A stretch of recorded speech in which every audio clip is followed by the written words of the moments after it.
Maya-payapak kaya kayo kapatid. Good morning sa inyong lahat. Good morning. Pagpatuloy po natin ng part 4 na po yata tayo sa ating pagtalakay sa paksang The Grace of God. Na kung napansin po nyo doon sa huling araw na noong Sunday ba, mayroong nabanggit ang ating malugod na pastor na tungkol sa confession of sins. Gusto ko sanang bigyan muna ng pansin ito bago natin ipagpatuloy dahil may connection po ang paksa pong yun, yung the confession of sins as well as the forgiveness of sins. Doon po sa 1 John chapter 1 verse 9. At dito po mapapansin ang kagandahang loob ng ating Panginoong Diyos. When we talk of His goodness, His loving kindness, ito po yung kanyang expression na pinakikita sa tao na tinatawag na grace, na tinatawag na charis. Yung forgiving grace po niya. Kung papansinin po na sa ating Panginoong Diyos na yung kanyang pag-uugali, yung kanyang karakter na walang kapara. Marami po kasing hindi nakakakilala sa Panginoong Diyos. Kung minsan ako rin nakakalimot na ang Panginoong Diyos ay napakabait, napakabuti. Kaya nga, yung kanyang kabaitan ay naaabuso. At deliberately some people,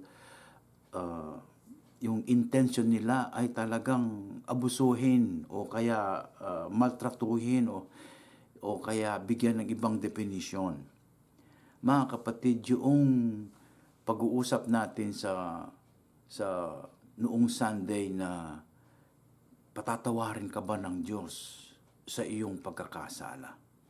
Kung minsan nagdududa ka kung ikaw ay pinatawad ng Diyos. Kung minsan naman tama ba, tama na lang ba yung aking nabanggit sa Panginoong Diyos? Yung bang naalala kong mga kasalanan ay patatawarin ba ng Panginoong Diyos? Ang kabaitan po ng ating Diyos ay mayroon pong kondisyon. Sinasabi po niya ang isang hindi pa mananampalataya ay kailangan munang magsisi, magbago sa kanyang pag-iisip. Nang sa gayon ay makuha niya ang pansin ng Diyos para siya iligtas. Kung ang itong taong ito'y lalapit sa ating Panginoong Jesucristo at mananampalataya sa buong buo sa kanyang isip ay magpapailalim sa kapangyarihan at tatawag na Panginoon kay Kristo, ay mahililigtas po sa pamamagitan ng Ebanghelyo. Ang kapangyarihan po ng Diyos na iligtas siya. At ang Ebanghelyo na kanyang naririnig ay pawang biyaya ng Diyos ang nakapaloob doon. For by grace are we saved through faith in Christ Jesus. It is not ourselves. Doon lang sa sinasabing hindi manggagaling sa atin, kundi manggagaling sa Diyos. Mga kapatid, kung hindi po tayo magsisisi, ay wala pong kaligtasan.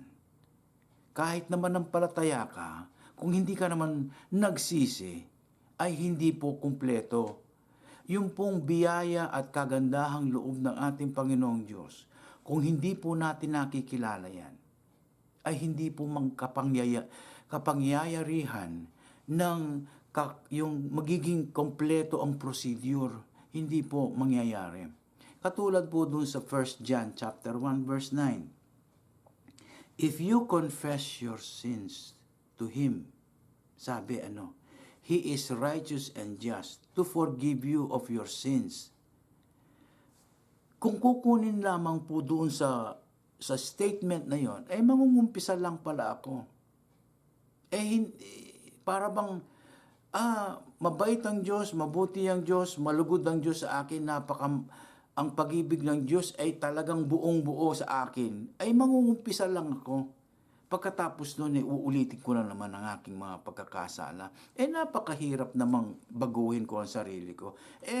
Papaano naman, talaga namang masakit, tanggihan ing tukso. Pota pong ngayay po kilala yung Diyos. Adyan pong mabiyaya yung Diyos. Po malyari keka. Ing kayang biyaya. Nung katuki ketang streamline ng ginutamong Diyos. Nung nano po yung adwanan ng kekatamong ginong Diyos. Karin po, kasi po rin aliwang tao, de kilala yung Diyos. Makiapos la, ang gaketang po tangila. Mangumpisa la kunwari, manalangin la kunwari. At ala naman magbayo. At ala naman malilyari. O kasi, sarili pa mo rin ing kayang buring daptan. Yung sarili niyang pagnanasa, yung sarili niyang kagustuhan, yung self-will niya, yung self-righteousness niya, ay higit pa doon sa kalooban ng Diyos. Kaya nga, pagkatapos na ang pagkakilala sa Diyos ay mapagpatawad na Diyos, hindi po ganon. Ang tunay na pagkilala sa Diyos ay doon sa kanyang mga utos. Where 2 or 3 gathered in my name, I am in their midst, sabi po ng ating Panginoong Jesucristo. Hindi naman po pinangyayarihan ang sa ating pakikiusap sa ating mga kapatid. Makipag-usap sa service, sa ating pagsamba sa Diyos. Mapapansin mo na hinihiling ng Diyos na tayo magkaroon ng respeto at ng pakikiusap sa Kanya at tinatawag nating fellowship. At kung hindi mo nakikilala ang Diyos, ay patuloy lamang ang sarili mo. Patuloy lamang ang pakikiisa mo sa sarili mo. Nahihiwalay mo si Kristo na doon sa tamang tawag niya na kayo'y mag-usap, kayo'y magpulong, dahil kapag kayo nag-uusap, nagtatanungan kayo, nagkakaroon ng ministry ang ating Panginoong Jesucristo. Nagkakaroon ng trabaho, pagpapaliwanag ang banal na Espiritu para kay Kristo. Subalit, sa akin na lang ang aking tanong, sa akin na lang ang aking nalalaman, ay higit pa. Maraming nasa loob mo. At hindi na ibubulalas yun, hindi na iluluwas yun, hindi, mga papalwal ito. Nang malyari, may pala kilala talaga, ang Diyos. Hindi mo nga talaga siya kilala. Ang kabaitan nga ng Diyos nandiyan lang. Kung hindi naman natin gagamitin ang kanyang sinasabing mga utos, hindi natin gagamitin ang ating obedience, if we're not going to use our participation, our obedience for God, anong pangyayari? Nanong katwiran o nanong bagay o kailangan may grace na ng Diyos. Kailangan may forgiveness na ng Diyos. Nung naman ketang bandang ngay ika pa mo rin ng malilyari. Buri mo pa mo rin ing malyari. Kaya pinana ng pastor, kaluguran da ka Ginoo. Kaluguran da ka king panalangin. Ana ng pastor tamo. Kaluguran da ka, uli nga kakit ko yung lugod mo kanako. Pakit ko sana yung lugod ko kaya. May pakita ko sana ang pag-ibig ko sa iyo. Ang pagpapakita po ng pag-ibig sa ating Panginoong Diyos, ito po yung suma total ng ating pagpasisisi, ang ating pananampalataya, pagtalima sa Diyos, sa pamamagitan ng ating obedience, yung pagsunod sa Kanya. Kaya nga, mga kapatid, isipin natin, kilala ba natin ang ating Panginoong Diyos? Hindi yung siya na lang ang laging hinihantayan mo, anak, paborin ng Ginoo, hindi ako pababayaan ng Diyos. Pinababayaan mo naman pala ang ating Panginoong Diyos sa kanyang mga kagustuhan sa iyo na sinasabi pa may plano ang Diyos sa iyo. Ano nga ba yung plano ng Diyos sa iyo? Kung sakali namang yung alam mo na ang plano ng Diyos, inuuna mo pa rin yung plano mo sa Kanya.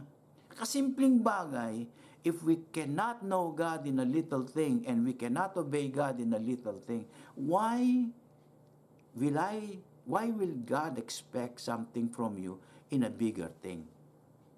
From a bigger standpoint. Paano? Walang mangyayari. Kaya ang pag-uusap natin sa grace of God, dito humahantong yung pag-ibig, dito nababanggit yung universal love ng Panginoong Diyos. Dahil nung huli, nais natin pag-usapan yung common grace. Kaya napansin ko na paano natin tayo'y patuloy na nagkakaroon ng Bible study lagi. Lagi na lang mayroong mga part 1, part 2 series, hanggang mga part 8 na. Pero may pagbabago ba? Nakilala ba natin ang Panginoong Diyos? Kilala mo, pero you won't even dare shake His hand. Kilala mo, hanggang doon lang, pero meron distansya. You are calling Him Father, but you are not a child. You cannot even be a child for God. Yung gusto niya maglakad kayo sa kanyang mga precepts, maglakad kayo sa kanyang mga tenets, sa kanyang mga rules, sa kanyang mga commandments. Maglakad kayo, walk in the Spirit. Pagkatapos nakahiwalay ka sa Kanya. Naglalakad ka man, balo mong kayabe may Diyos, pero totoo kayang kayabe may Diyos. Kasi sasabihanan ng banal na kasulatan, na yung Diyos, panteya paglalawi, king ligtas ang poking ligtas, king matuling ang poking maputi. Panteya lawi, king tao, king egan-agan lelangan ng tao. Panteya lawi at sasawpya, sasawpanin kayang creation. That is His universal love we call common grace. Na potang mamatawad ya kini, mamatawad ya naman kita. Makanano ko sinabi to. Na potang gawayang matura ining paligtas, slow to anger yung ginuta mo.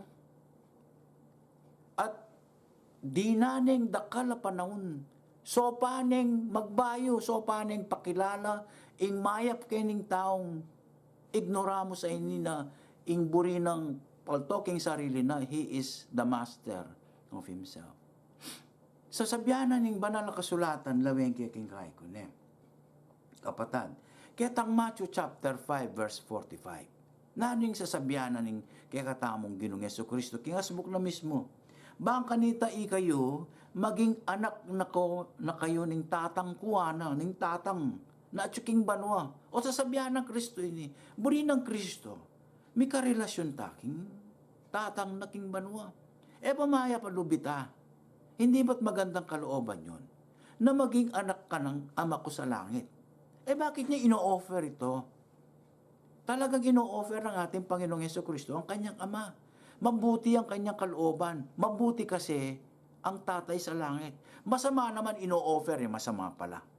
Hindi pala maganda yung ino-offer pa. Hindi ba? Hindi ka masisiyahan. Subalit, sabi niya, ang kagandahang loob, the loving kindness of my Father in heaven, He maketh the sun to rise on the evil. He maketh His sun, yung kanyang araw na linikha, to rise on the evil and on the good, and sendeth rain on the just and on the unjust. This is the common grace, mga kapatid. Nabanggit niya yung masama. He makes His sun or the sun to rise on the evil. Yung bang may pag-asa. Mga kapatid, pasensya na po, sinisipon po yung kapatid ninyo. Yung pamumuhay, when we talk of sunrise, we talk of life. Yan ang bukang liwayway na aakyat na, magtas na ingaldo, makikita mo na ang araw, simula po ng buhay. Sinisimulan ng Panginoong Diyos ang buhay sa mga masasama. Katulad ng sinisimulan ng Diyos ang buhay nating na tayo'y kanyang mga anak. Kaya nga't ang pangaral ngayon, nakikita mo ba ang sikat ng araw ng ating Panginoong Diyos bilang anak niya? Ang kagandahang loob, magpasalamat ka, pingking panalangin. pasalamat na kang pasalamat king panalangin. Bilangan tamo, ing kaya katamong kapamintuan king Diyos. Mamintuta ba? Kasi nung magpasalamat ka, nung yan nakaman maminto, pota mong Domingo ka rin ka maminto. Pota mong talagang magkasakit ka, mga salupot ka rin ka maminto, huling gewa ng paralan ng Diyos na akilala mi, aga na kami, ketang sitwasyon na ito, karing kamamin to king Diyos. Karing kalalawe, king tatang, king banwa. In common grace na po ng Ginoo, yung kanyang kagandahang loob na tinatawag ng charis o biyaya or grace, yung kanyang pangkalahatan o pangkaraniwan lang, pangkaraniwang biyaya na pinangyayarihan ng lahat, tinatanggap ng lahat ng tao na tinatawag nating universal love of God for men. Kaya yung buhay ibinibigay ng Diyos na pinasisikat niya yung araw ay laging may pag-asa. Ano man ang nakapaloob sa pamumuhay natin, ang Diyos involved niya po. Kayabe yan, nakikisama siya. Dahil alam niya hindi natin kayang mag-isa.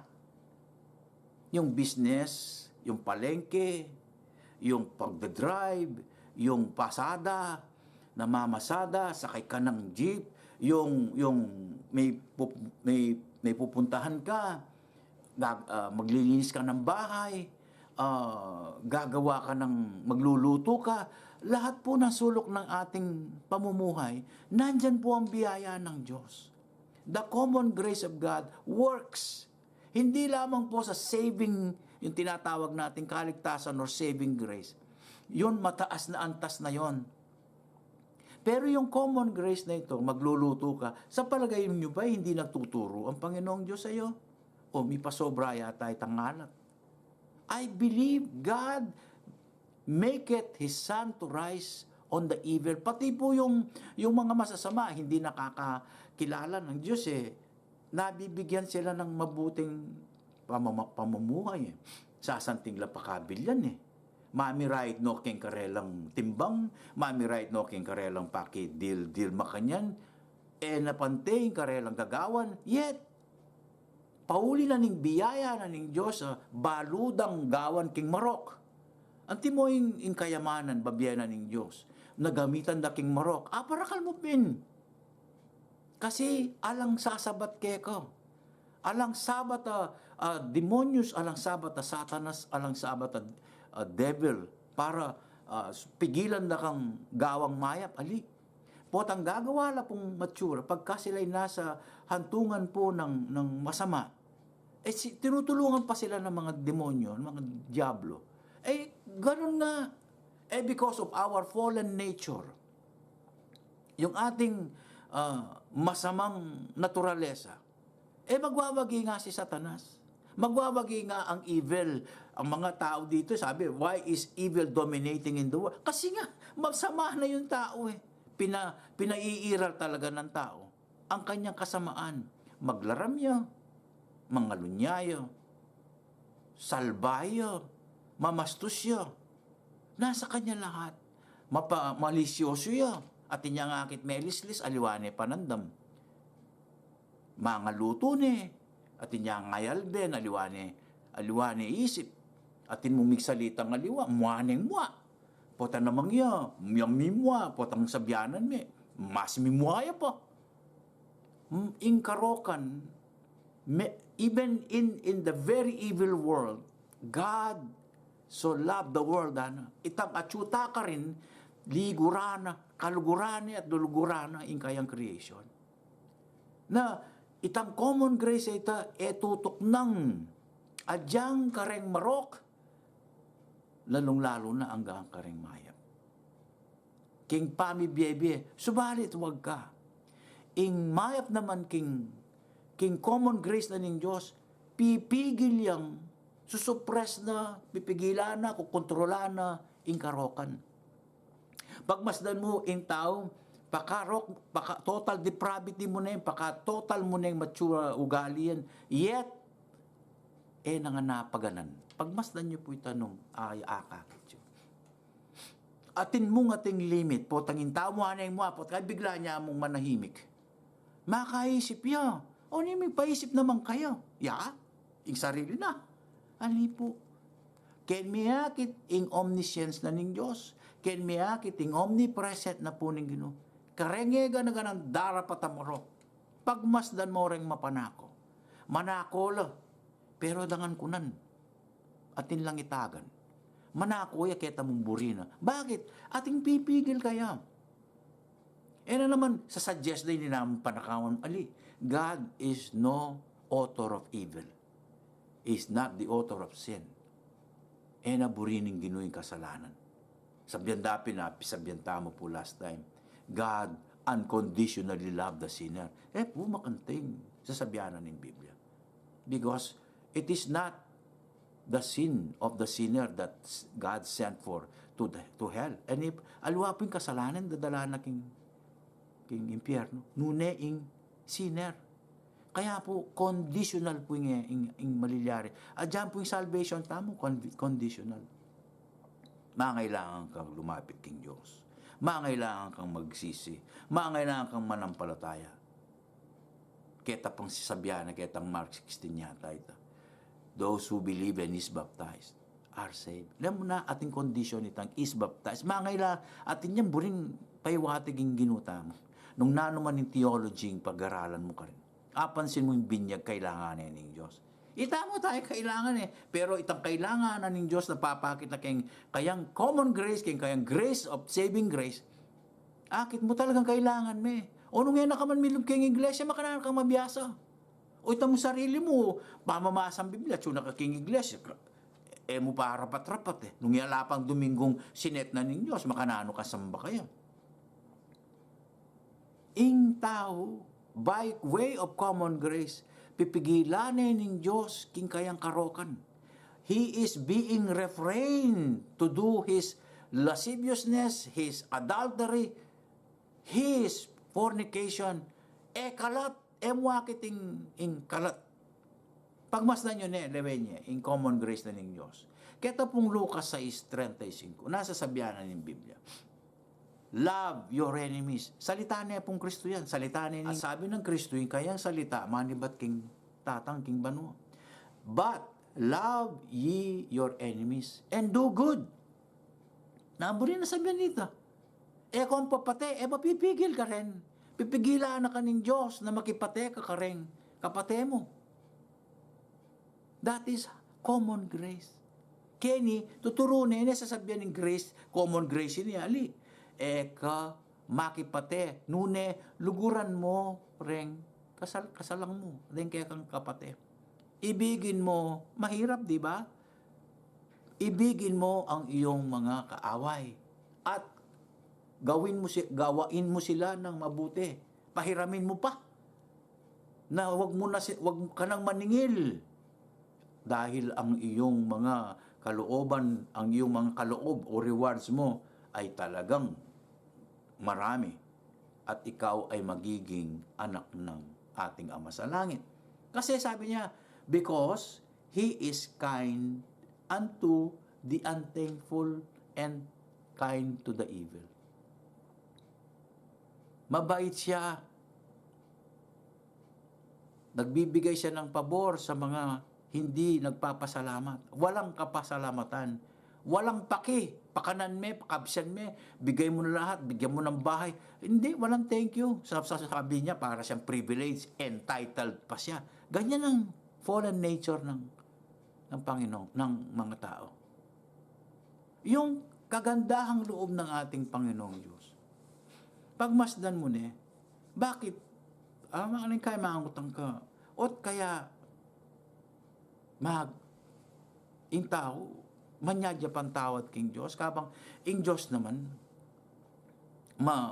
magana ka man. Di, paborin na ng Diyos yung kasalanan. Doon sa hardin ng Eden, si Adan nagkasala, at saka si Eva nagkasala sa ating Panginoong Diyos. Subalit bago sila nagkasala, ano sabi ng Panginoong Diyos sa kanila? Do not eat the fruit of this tree, of the good knowledge of good and evil. You will die. Utos po ng Panginoong Diyos yun. Ngayon, Kinain nila, linabag nila yung utos ng makapangyarihan sa lahat. Ha? Gumawa ng langit. Babastusin mo siya. Akala ng iba, konti lang ginawa ni Adan at saka ni Eva. Hindi po. Ang masakit dito, galing po yung tao sa dumi. From dust. Galing po ang tao sa alikabok. Walang kwenta. He was created from dust. Ginawa ng Panginoong Diyos siya. He is a dirt. He is a dirt. No? Marungis. Ginawa ng out of the dirt, out of the dust, God formed man in accordance to His image and likeness. Ngayon, itong dirt na ito, itong Adan na ito, salungat sa King Diyos. Eva, salungat sa King Diyos. At nung kanyang harapin sila Adan tinatanong, anong nangyari? Aba, itong babaeng binigay mo. Eba, mimuayang Diyos kanita. Magsalita yang ang create, dininanin biya, dininanin hardin, dininanin asawa. Pota kaya sabihan, ibalik na King Diyos ita. What kind of a dirt is this? Yet, God did not kill Adam and Eve. Anong ginawa ng Panginoong Diyos? Tinawag niya, marineke po kayo. Tatakot lo. When you disobeyed God, when you defied God, makakatakot. It is fearful to fall into the hands of a living God. Knowing the terror of the Lord. Knowing the terror of the Lord. Tatakot si Satanas. Makatakot po. Yet, He is a loving, very kind God. That's why we persuade men ng Apostol Pablo. Because God is a terror. Nya ito, on this extreme, God emerged as a loving God. Pete no bari Adan, ang Eva? Pinatay ba niya? Hindi. Anong ginawa niya? He killed an animal for the first time in the history of creation. He killed an animal showing how He will save man. Naggawa sila ng mga apron. Hindi yan ang kailangan ng, parang tinakpan nila yung sarili na. Di ba? When we have a chance, we'll talk about religion. That's how religion do to man. He just cover you, but not forgive you. Not give you the righteousness that you need. Ngayon, pinatay ng Diyos, kinuha yung balat ng animal na yon at yun ang ginawa niyang pantakip sa matibe. Yun ang pag-ibig ng Diyos. Itaytang itay kasagutan ng Diyos sa mga gawang masasama natin. Instead of trying or strangling us to death, instead of killing us right away, hindi. The grace of God, ito yung mahirap i-pronounce na word na mahirap ibigyan ng definition. Kaya mga kapatid, wala na po akong time. Pag-usapan po natin mas maigi na ang common grace, pagbibitiw po natin sa ating pag-aaral. Ang common grace, kinokontrol po niya ang paggawa po ng masama. Kaya nga yung tao may konsyensya. Kaya si Adan, nung magkasala siya, natakot siya. Nanlumo siya. Alam ng mag-asawa. Subalit, ano ang binigay ng ating Panginoong Diyos sa kanila? Pagmamahal. At binigyan pa sila ng supling. So, sa susunod po natin pag-uusap, nagpapaalam po ang inyong elder. Mabuti pong araw sa inyong lahat at sa pagsamba natin sa Panginoong Diyos, sa pagkilala natin sa Kanya. Sa tunay na pagkilala, magkakaroon po tayo ng relasyon na tunay na talagang mararamdaman po natin na tayo'y umaakyat. Sabi ng ating Apostol Pedro, grow in the knowledge and grace of our Lord Jesus Christ. No? Grow in Jesus Christ. Yun po ang ating goal. Bawat isa sa atin. Papaalam po ang kapatid Have a good day. God bless you all. Bye-bye.